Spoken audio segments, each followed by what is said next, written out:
Let's get started. Gordian, thank you very much for joining me for today's webinar about the rise of AI agents. It's a pleasure to have today's session with you. But before we actually go into agenda and the actual content, I would ask you quickly to introduce yourself. Yes, gladly. Yeah, as mentioned, I'm Gordian. I'm a CTO at Legartis. Therefore, I'm responsible for AI development as well as the security and architecture for our legal AI. Myself have over 12 years of startup experience, so I'm already used to all these changes coming in, but AI is definitely the next level, so I'm excited to be building new projects with every change that comes out. Really great to have you on board at Legartis. I myself, my name is David. I'm one of the co-founders of Legartis. I have a legal background and then combined my interest in innovation with that legal background about almost 8 years ago. Got into legal tech and had then the pleasure to build up the company to what it is today. Today, I'm serving as a company CEO, and I'm going to some extent, moderate today's session. Well, artificial intelligence is transforming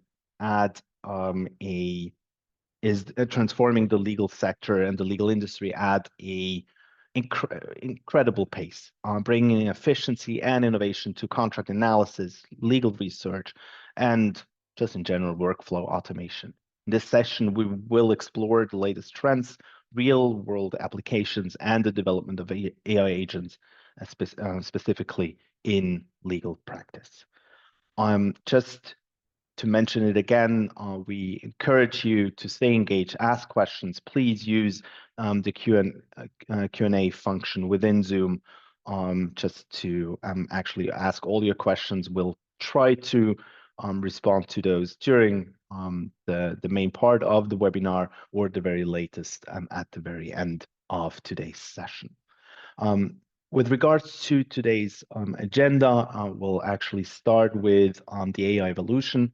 So we'll look into what has happened over the past couple of years. Then we'll look into more specifically AI agents and general LLM trends. Then we'll go into the implications on legal AI and more specifically then AI for contracts today. That's where we're going to have a demo as well. And at the very end, we're going to give you a very exciting preview. So what comes next, bringing everything together. And as mentioned, we're going to end everything with the Q&A session. So enough about admin and agenda. Let's get started. Gordian, could you give us a brief overview of what has happened in the past few years with AI and what that means to legal AI? Yes, definitely. So I guess also important to just give you a brief update about the last years, because AI has existed for many years, maybe even decades. But I think the biggest jump of AI evolution actually started, and I think that's not surprising to everyone, when ChatGPT was released by OpenAI. That is basically when the current technology that we use, which is called transformers, came to light with to a lot of users, and it was suddenly working out very well. I think that was a huge jump, and that is what I think we can call the start of AI evolution.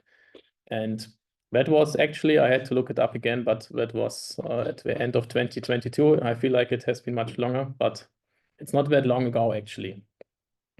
And since, let's say, 23, 24, we have seen lots of improvements. I think also when after ChatGPT came out, a lot of other providers followed. So we've seen very big efficiency gains when ChatGPT came out, but also in the year later, which was 2023. Now coming to 2024, I mean, I think another surprise was that actually the underlying technology did not improve that much. So I think also someone who might have been using ChatGPT from the start might have been surprised by the big jump.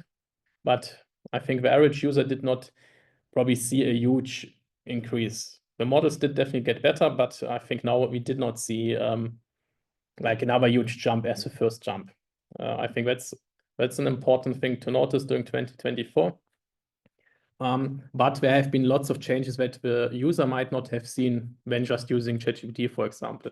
Because what happens, the models got better, they got incrementally better, but we are also able to achieve the same results with much less hardware, and it's become much cheaper.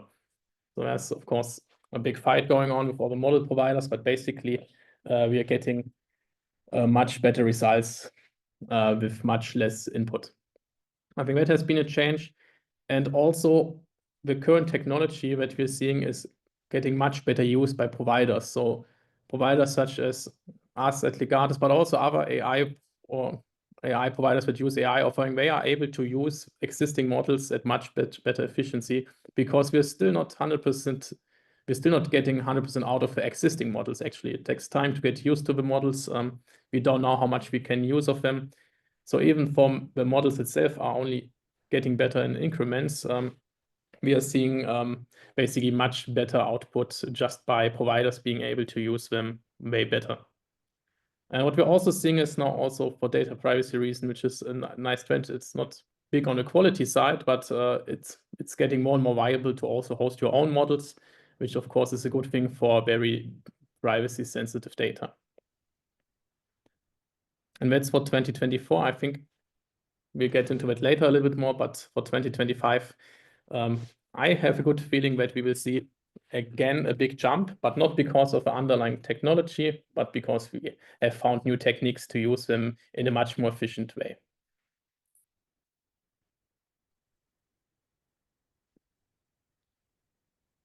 And with that, I think David can tell you more. Yes, exactly. So let's have a look quickly at very specifically for the development of a solution like Legartis. What does that mean, that AI evolution over the past couple of years? Let's go through the different phases that we've seen. Let's start with what I would call the early days. So 2017 until maybe 2020, it was slow and a very costly development. Building legal AI was a long, resource-intensive process. So it took us, at Legartis, just to give you that example, it took us to develop one contract type, an AI for one contract type, more than a year. So very long development time. Well, with the result of being able to analyze that one contract type and to provide then a certain efficiency gain for customers in the ranks of maybe 30%. Which was good, which was definitely the basis. The challenge we were facing were the lack of high quality legal training data. AI models required extensive manual supervision and fine tuning, and we had limited multilingual capabilities. So to actually expand from one language to another meant almost to start from scratch. That then brought us into the acceleration phase, so 2021 till almost 2024, where we saw AI maturity and efficiency gains. So it was definitely a faster expansion.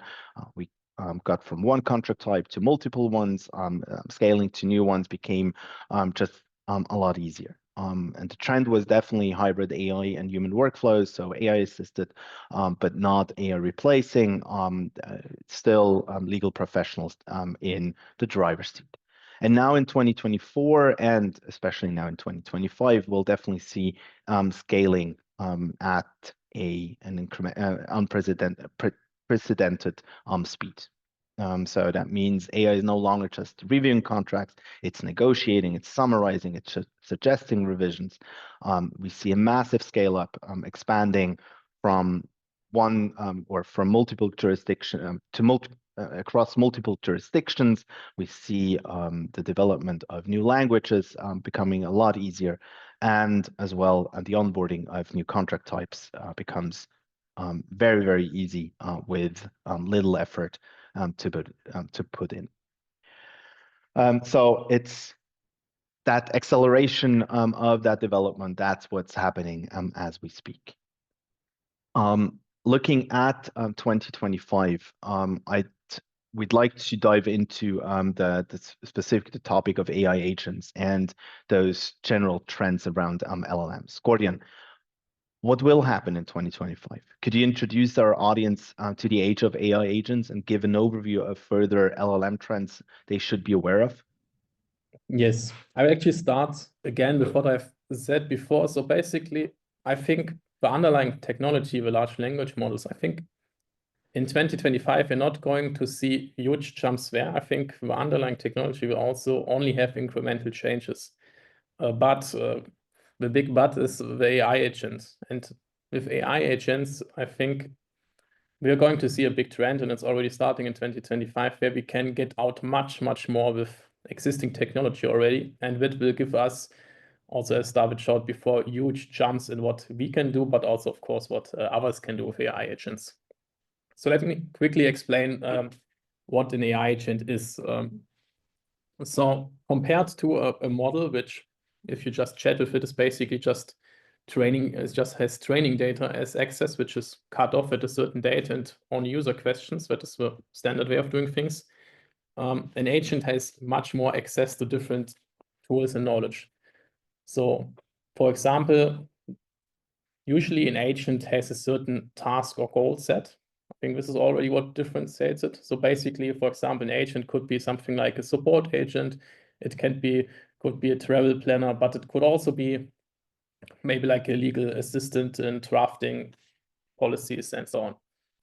So an agent usually has some goal, and it's not just a model which can input and answer questions.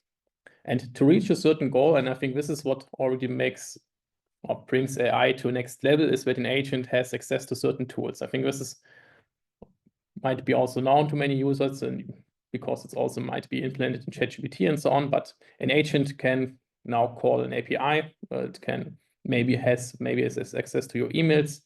Maybe it can call a search function, or it can even talk to another large language model or another agent. And just by having access to these tools, it gets much, much better. Because maybe if a model also is bad at calculation, you can give it access to a calculator. And then suddenly it gets very good at calculations. So this, even with the underlying technology not being much better, the overall functionality for the user gets a huge jump in what you can do.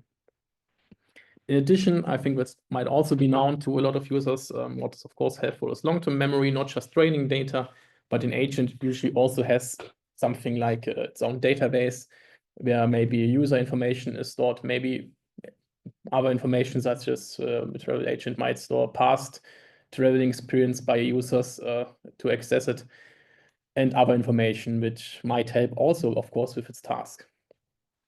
And then, as for the last thing, I think, and this is also probably has the most impact, and it's not much known as the other ones, is the feedback loop. And I think this is where things get exciting, because an agent can basically also talk to other agents. So maybe the first agent has a task to gather travel plans, and this second agent then maybe is then more about booking these plans. So they talk to each other. And maybe there's a third one who organizes these two agents.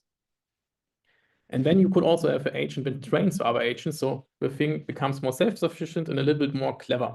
And this is what then we call something like a feedback loop, where agents can talk to each other and also learn from each other. And this is not much used yet because it's difficult to control, but we are getting started, and this is where I see a lot of things are going to happen in 2025. So becoming clever, that sounds really exciting, but maybe in a little bit more details. So what does it mean when agents control or manage other models? Yes, to give a bit more detail. So I think you can see it more as a bigger workflow. I think there could be like multiple agents can together work on a bigger task. So there might be something like a coordinator that has the overall task of organizing. I'm going back to the travel again, but it can also be used in legal scenarios, of course.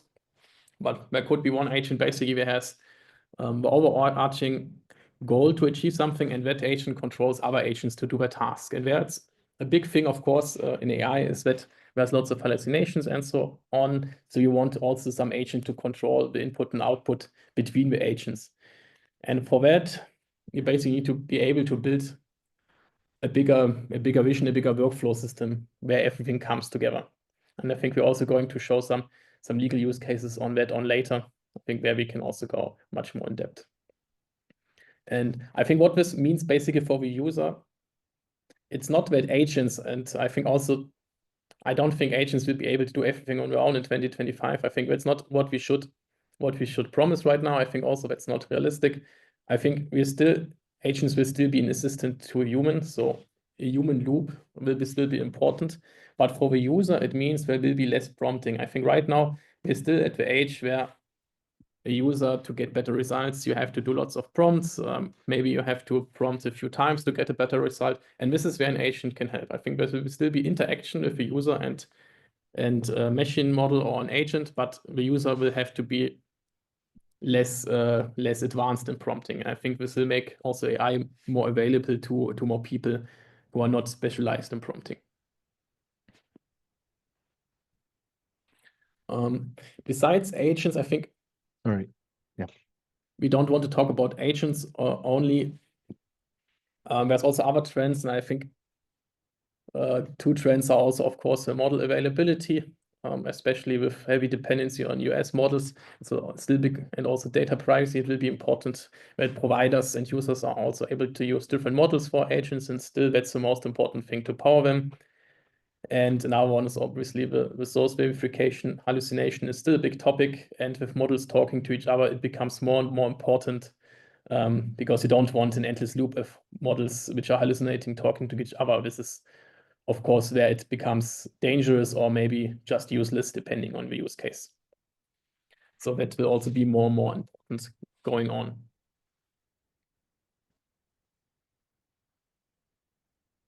Yes, as mentioned, the model switching is definitely important. And also, I think, depending on data privacy, I also see with models getting smaller and smaller, I'm seeing more requests for on-premise or private cloud use cases, especially where we don't want to rely on big American cloud providers in Europe, and maybe also the other way around. I think companies, depending on the data, especially in the legal use case, are very hesitant to share their own IP or certain data. All right. And so that was now very generic, but when it comes then to use cases for AI agents, Gordian, where do you see real practical usage of it? Yes, so obviously there's many use cases, so I'm just going to go very high level to give some ideas. But I think basically we still have to say, I think I mentioned it before, but the important part is also for risk reasons, it's still an assistant. So it still should be a process where a human is in the loop. And ideally it should be where the agent, I think a lot of use cases where it works well is where you usually have to gather lots of information, summarize and group, and I think this is where AI and agents excel at, together with a human. So one use case, for example, could be legal research. Let's say a lawyer is preparing for a case and wants to collect basically on a lot of data related to the case. So an agent could already group lots of data, it could find references, it could list them in a very nice way in a summary. Also, of course, again, get sources, and then ask human for feedback if it makes sense or helps it. And then it could be like a easy, nice loop between user and agent, where it helps the lawyer in the end to prepare for a case and get much better speed and accuracy out of it. And maybe the agent even finds things that a user would not have found without its help. So I think that could be an interesting use case, definitely. There's also startups working in that area. Then obviously contract negotiation and redlining. So this is also very interesting because usually companies might have their own policies and regulations regarding what they want to check in their contracts. And if an agent knows about it, you can basically feed them their policies and playbooks, and the agent will basically try to negotiate with the counterparty based on maybe industry know-how or what might be a current input from a user, and with the guidelines together, they might be able to negotiate automatically for you or make suggestions in a way. And again, I think here also the assistant part is the interesting part. as long as it helps the user can decide if it wants to take the output or not.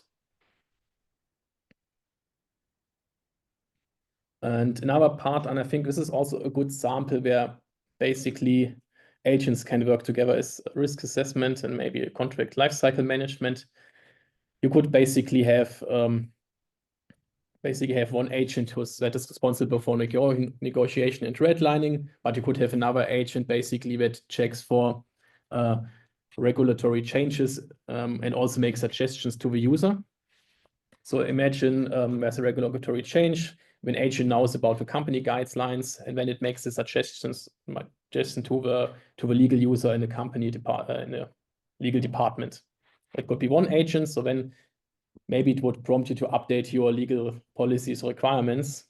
And then another agent would take that playbook that was generated by that and go through all your contracts again and flag risk as them. So you might have one agent that is good with checking contracts, and you might have one agent that is checking your playbooks or company policies, and together they can work together, of course. And obviously, again, I think it makes sense to have a human in there as well. So listening or seeing that contract negotiation is going to be more automated, what do you think? How long will it take actually? How long will it actually take until two agents really negotiate a contract just on their own?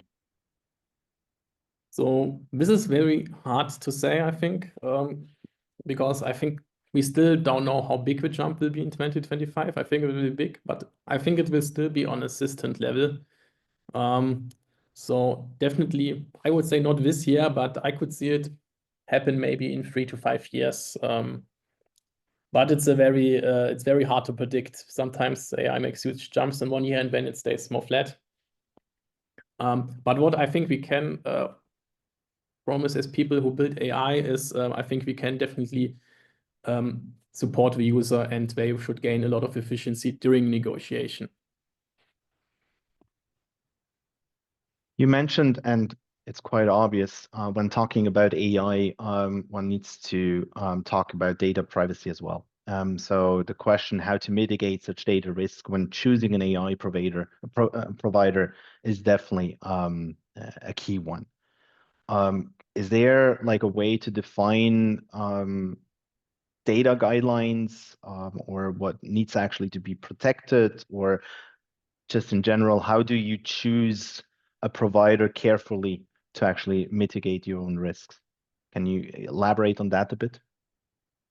Yes, I think part of it is still, I guess, it's still the classic way, but you also have probably to do with GDPR. It's basically to define your own data, see how important what data is, because there's always data that is less sensitive, there's data that is more sensitive, and then also at least think about it, and where you can obviously also involve maybe your AI provider or your AI tooling to see what actually happens with your data and get some answers from them. And then you should make of course, your own decisions based on the data. Can the data be used for training? Does it have to be anonymized? Which is one basically mitigation possibility. Can it be stored somewhere for longer term? Should it only be processed? And I think these are all options you have. Also with anonymization, but you need to be able to make a decision on your own. And of course, then there might even be data where you want to have something on premise. And that's definitely an option that is becoming more and more feasible. I think in the past years, that has not been possible simply because the models were too big or too expensive. But I think we'll be able to be some more on-premise deployments as well as private cloud, which is also an option, of course. When I speak to companies interested in legal AI, one thing that is regularly discussed is obviously what's the business case. And around this, one could argue there's going to be a drop in internal costs. So will juniors be in the future replaced by AI agents? It's definitely a provocative topic. And I think we are actually seeing two trends. So I think it's definitely will be expected that there will be more work done with the same input. So at some way you could see that is a reduction in costs. What I could also see, so I definitely see that the work that junior lawyers have to do, that the expectation will increase. So because a junior lawyer with an AI can definitely do more than a junior lawyer without AI. I think that will happen. At the same time, we also see other trends such as regulation increasing. So I think the overall workload is increasing. We also have a demographic change. So I think these effects might actually cancel each other out. And basically what I expect for at least for the next few years is basically that productivity increases a lot, but the workload itself also gets higher. So maybe it just, I think the companies who don't use AI will just have a problem because the expected work increases and they cannot actually do it with the same manpower. All right. So now we talked about what AI agents are and how they could be actually used in the context of legal AI. To bring this one step forward, let's go into the world around contracts and just let's quickly have a look at the different use cases one sees around the work with contracts. Typically, one starts on a blank page, you start drafting, and there, that's definitely one thing we see is AI-assisted contract drafting, especially when it comes to generating templates.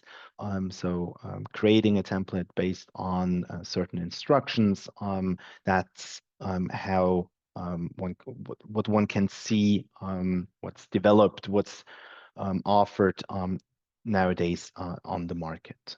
Then moving on to the next stage, that brings us to the review and negotiation stage. So you either, as a professional, receive a contract from third party, or you created that contract yourself, send it to counterparty, and received an amended version. And now you need to assess, can you actually accept this? What needs to be negotiated? And that's where, again, legal AI solutions that support in an AI-assisted contract review, as well as with a solution that has company policies in one place that can support that process.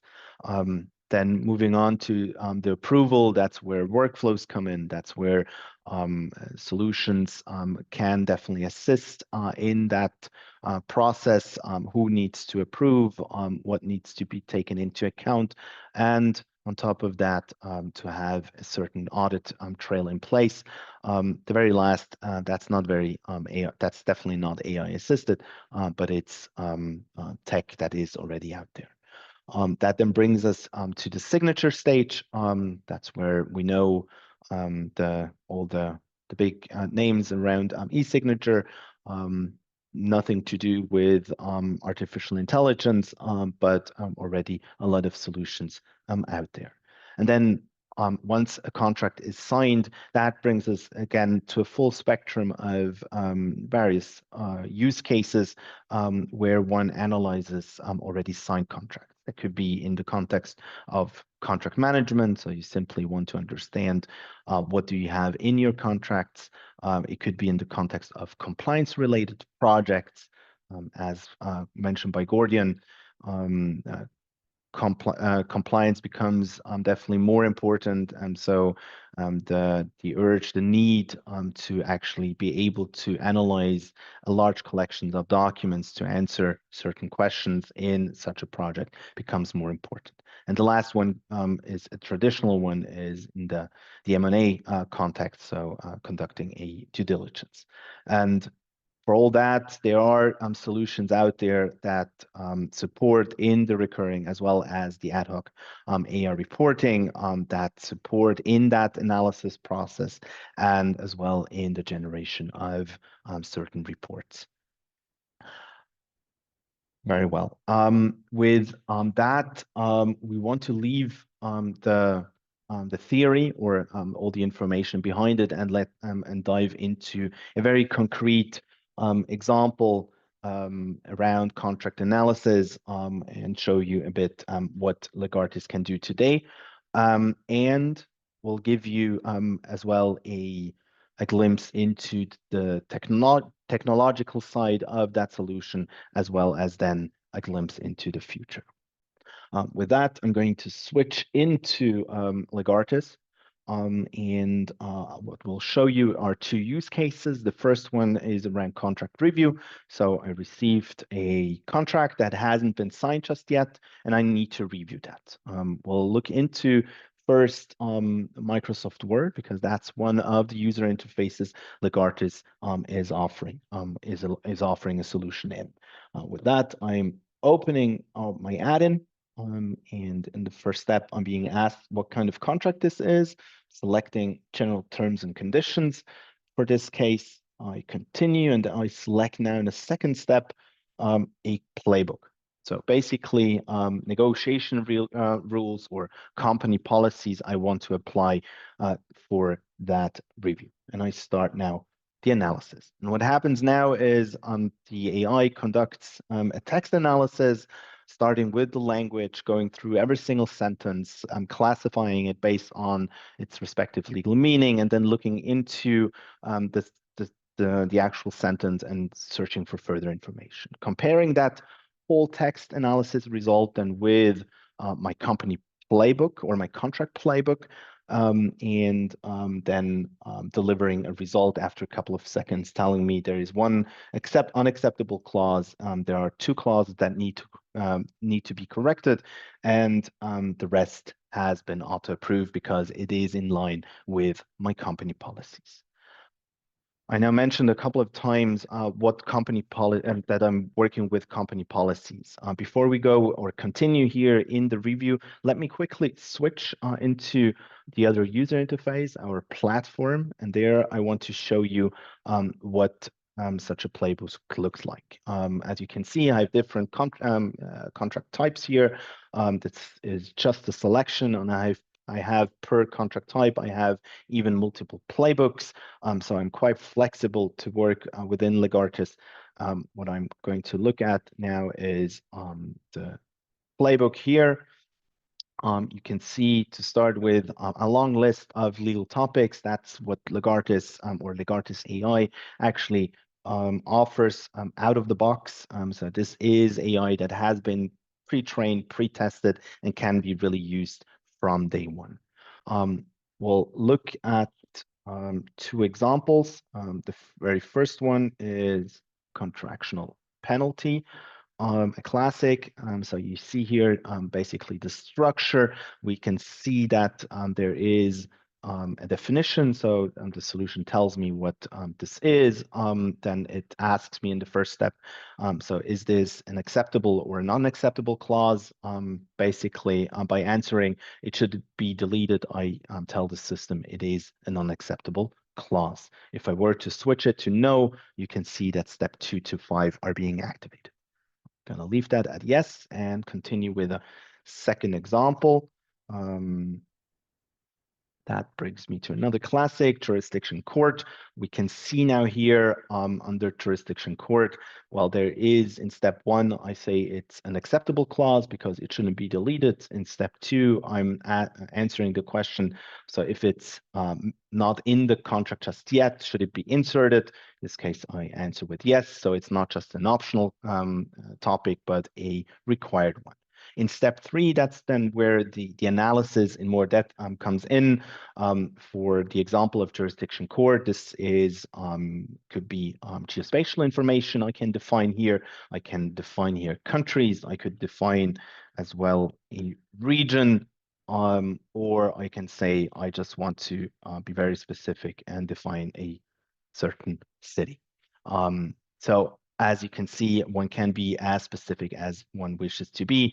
In step 4 and 5, there's additional information one can add, such as instructions to a human reviewer, or assuming that a clause is missing, one can define standard text. To continue with step 3, just a last example around force majeure. Within Legartis, you can be as creative as you wish to be. So we can really customize a playbook to your need, or you can actually do this yourself. We have checkpoints, so prompts, and that's the whole idea behind it. So there's prompting behind it.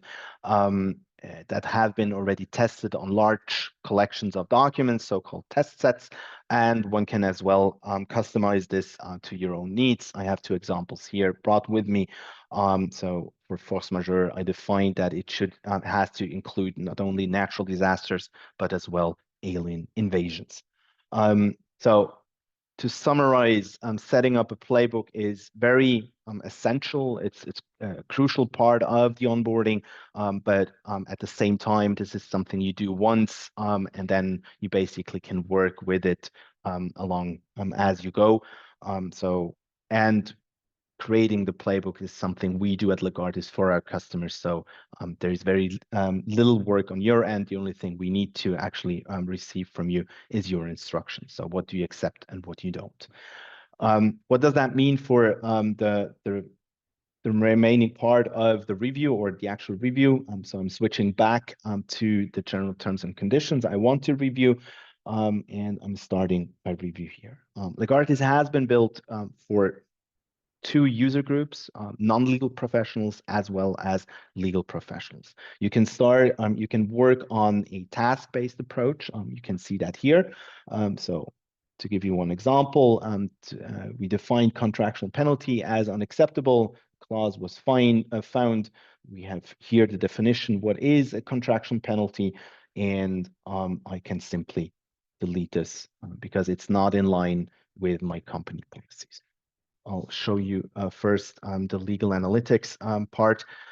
So basically, what I can show here is we not only have the possibility to analyze one document and to perform a full review, but we can as well analyze a full collection of documents. I did upload just before the start of this webinar a collection of documents. You can see this here. So what I can add here is another couple of documents. And what it does is it will analyze those documents based on what's in the contract. And we have then the possibility to go into either just one document. And we can see here on what is in the contract. At the same time, we can see that the extracted information. So I have the possibility to not only perform an analysis on one document, but I can actually extract that information and push it into another system, or I can work with that extracted information in different dashboards, being it either in a compliance-related context, where I can list the contracts that are not in line with my requirements, or where I can specifically look at information that is found in the contracts. Gordian, do you want to give us a glimpse into the prompt library? Yes, certainly. Perfect. So you should be able to see the prompt library, and the prompt library is basically a collection of our prompts that the AI can then use to check your guidelines or policies, as David showed you. What I want to show you is basically, for example, if you're on a legal topic, so this library right now shows us a selection of legal topics. We can add also more, but Legartis also offers pre-created legal topics. So as I'm not a lawyer, I will go with an easier one, maybe jurisdiction court. And under the legal topic, I'll be able to add my requirements that I have as a user. And this is also something that can be done by an agent in the future, but as a user, I might want to also check what the agent has created and may also want to change it or double check it. So let me add one by myself. And this is also something technically that an agent could do, but I can also do it myself. So you always have both options. And you'll basically see quite the complex screen to create your requirement. But first of all, what you can do is you can choose between what we call normalization type. So this is basically what I told before. The AI will get additional, depending on what the user selects, the AI will get an additional tool to change the output to a certain type. So basically, if the user is looking for a certain amount in the contract, they choose amount. Maybe if they choose are looking for a duration, they can look for a date or duration. But maybe if they want to look for jurisdiction, they can also go for a location type. And this will basically help the AI get much more information about, for example, in this case, locations, than it would have without a tool. Because as said, the AI data or the training data is also limited, and with another tool, it can basically also always fetch up-to-date information with a tool. And this is how it can be done with Legartis. What is also then interesting is obviously, as mentioned, you have the flexibility to use different models. So for example, depending on privacy regulations or certain use cases, you can choose a different model. And there's also kinds of other settings, but I think the most important part is then to add your requirement here or check it. I think we don't have the time to do everything ourselves, so I want to show you an existing one. So basically here, I already have pre-created a prompt, and I want to check it. And now I want to basically check the quality of a model, because I think as everyone knows, hallucination are a big topic, model quality. Does your prompt still work if you change the new model? If also now agents talk to each other, how do we measure that? And for this, we have built something called a test set at Legartis. And this is how I, but also an agent, can test the quality of itself. So let's say I have this prompt. That means we also have a certain test set, which has some test cases. So basically a test set is a collection of documents with certain clauses. And it's also basically the definition of what is right and what is wrong. So we at Legartis, we have created a few test sets, for example, for the jurisdiction court. So basically in this document here, the jurisdiction should be Zurich. And then the model and we can check basically if our prompt and model works. So now let me check a different model, because maybe this model doesn't work as good as the other one, but I still want to test it.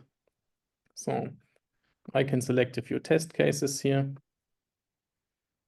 And now I can run these samples. Now I accidentally run the whole test set, which is a bit too big for the demo, but I think we can still see the output of it. And what you can see now that it's going to test the prompt against each document is that it makes mistakes. It also obviously gets things correct. And this is basically how we, but also an agent technically, can check its own quality. And this is basically the foundation, especially in the legal space, but also in other areas. You need to have some benchmark or test sets available. And these benchmarks, in our case, were created by actual in-house lawyers, but they can also be created with assistance of an agent. And this is where all things come together. Yeah, so now this will run for all the samples, and I can already see there's a lot of things wrong. So now I probably should correct the prompt, or maybe the agent should correct its output by itself, and that can take a little bit of time. But I think I was able to show the basic idea of a test set at Legartis. Anything said that, I will pass back to you, David. Perfect. Thank you very much for that glimpse into our prompt library. And looking at the time, we definitely want to use the remaining time not only then for all your questions, but as well the outlook. So what's coming soon with Legartis. So you've seen now what it can do today. There's already a lot of automation in place, but there's definitely more to come. Gordian, could you elaborate a bit on what are you developing as we speak? Yes, I think we also highlighted that a little bit before, but basically the tricky part is obviously the prompting. If you want to basically check a new contract, this takes a lot of time, because you have to think about what you want to check, and you also have to create the prompts and the test sets. And this is where we with our agents, which we are building, are basically able to assist the user in that process. So with that functionality, it will be very easy to check new contracts, which means in the end for the user, they will be able to check any contracts regardless of which contract type at Legartis at a much quicker speed than before. I think this is important. What we will also be able to is we'll be able to achieve higher quality, because now we don't have only our own test sets, but another agent will also check the quality of our output. So this means, for depending also on the risk tolerance of the legal department, but also maybe the contract type, we might see autonomous contract review. So let's say for easier contract types such as NDAs, I think we can achieve very, very high quality. And at a certain quality, you can also say, hey, I checked the contract, it also already corrected it. You can already send it back to the counterparty without actually going or looking through the whole contract at all. And I think so for some contract types, you can already achieve autonomous contract review. And as mentioned before, I guess with playbook management, setting up company policies, setting up guidelines, also maybe for contracts that companies don't review it often, where an agent will actually help creating you with policies, which means also your own internal standards will be much or can be much higher than before.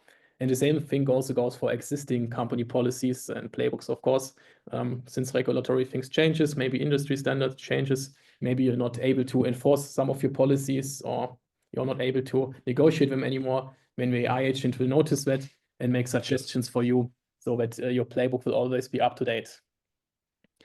And of course, with large language models and agent, new languages are also possible much quicker than before. All right. Good. So let's continue with the Q&A part. Before we go into that, just a last thing from our end. This is something we have never done before. We'd like to give you the possibility to actually benefit from all those new developments that will come in already this year. Join the wave, join this AI wave as quickly as possible and get the possibility to actually a 6-month Legartis license just for free. Obviously, this is part of a longer than commitment, but it will give you the possibility to really gain from all the benefits that and all the new functionalities that will be developed in the next 6 to 9 months. So book a meeting, get in touch with us, and we're very much looking forward to taking up the discussion with you. So now going into the Q&A, I see that we have received a number of questions. I'm just going to start with the very first one. So what is the European Open Chat X GPT? Is it running on EU through the European servers on subsequent data protection? Gordian, that question goes to you. Yes, it's basically an open source model that was trained by, I think, a few European companies and non-profits, but it's basically open source. And the main difference is that compared to other models which come from the US, which are trained on almost 99% English data, that the European model is actually also trained on English, not English, also on German, French, and other European languages. So there's more diversity in the language areas. So if you have a certain use case in maybe German, French, and so on, then this model can actually be better. And also it's quite a small model with good quality, so you can host it on your own servers. But I think there's no like official European server where you can just use it. So you have to host it on your own. Okay. Moving on to the question from Rosita, can you say something more on the source verifications in the future? Yes, so I think the tricky part about source verifications or in general about hallucinations is that right now, usually the user is still working together with AI, so it should be easy for the user to confirm changes. And if the model just hallucinates it from random sources, the user cannot verify it without going through the documents. So what will change is basically that the model will definitely present the actual output where it found the decision from and will be able to explain it. So for example, in our legal case, we already do it in a way that we highlight the sentence where we found the answer to it, so that the user can easily then confirm if the AI made a correct decision or not. And I think that's the important part at this step, that the user, in our case, can really go to a sentence, for example, and see if the AI made the right decision or not. And the user doesn't have then to go through a whole document to see if the AI was just hallucinating. And the second part is when the explanations, of course, so sometimes there's also a bit confusion between the model and what the user wanted. So the model should also make an explanation of why it came to a decision, and that goes to this topic of explainability. That is also becoming more and more important. Right. I think the next question goes to I can definitely chip in. Regarding autonomous research agents, there were cases where Gen AI generated fake court citations. How can this be mitigated in the legal space? Yes, I think I partially answered that with the source verification. I guess what also can help is when really create legal benchmarks for your use case so that you actually know that your prompts and your agent work as intended in most cases. And then the last part, of course, is the human in the loop. So I think if you have these three factors, source verification, benchmarks, and a human in the loop, then you should be able to mitigate these things, especially in legal space, and still be efficient.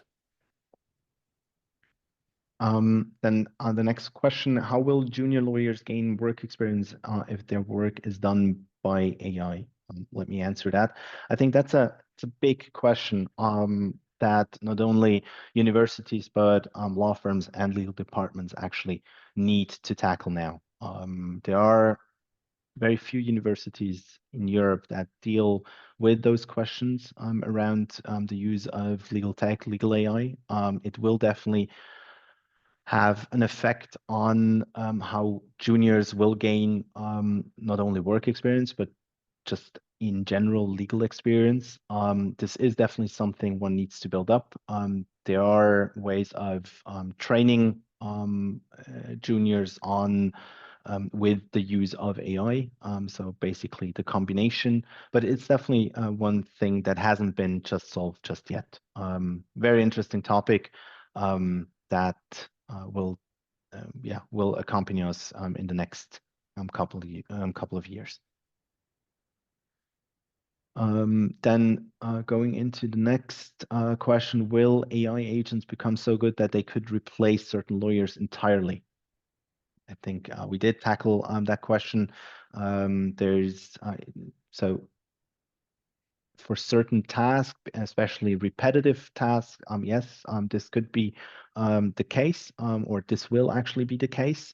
There, the question then needs to be actually as well answered. What's the quality one is expecting? Is always 100% needed, or are certain tasks already done with the golden rule of 80-20?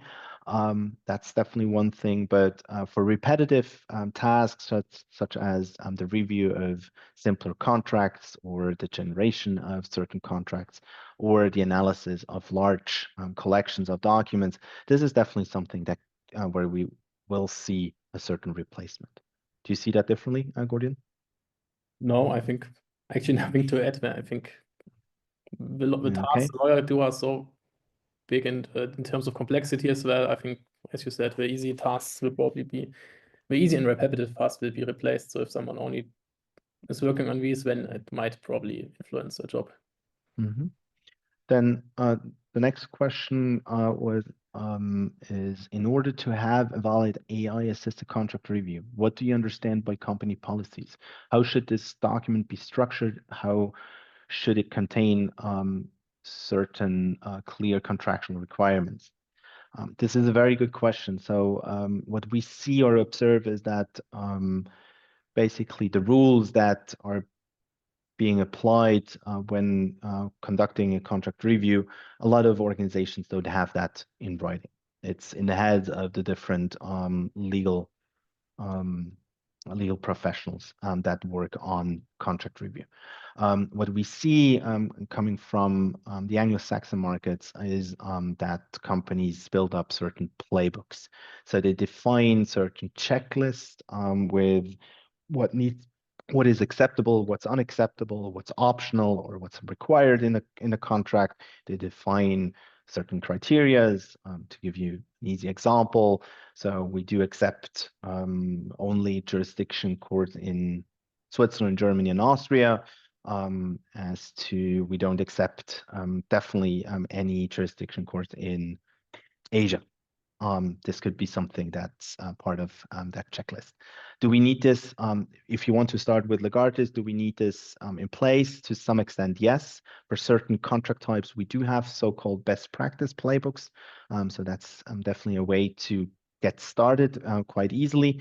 But if you want a more customized playbook, yes, we do need your instructions. We do have templates that can help you in developing that, but that's the effort you will definitely need to put in. Looking at the time, there are still quite a number of questions open, which makes me quite happy on the one hand, because it shows that you participate quite actively. At the same time, we're already over time. So we'll make sure to answer those questions in writing and then send the answers to you.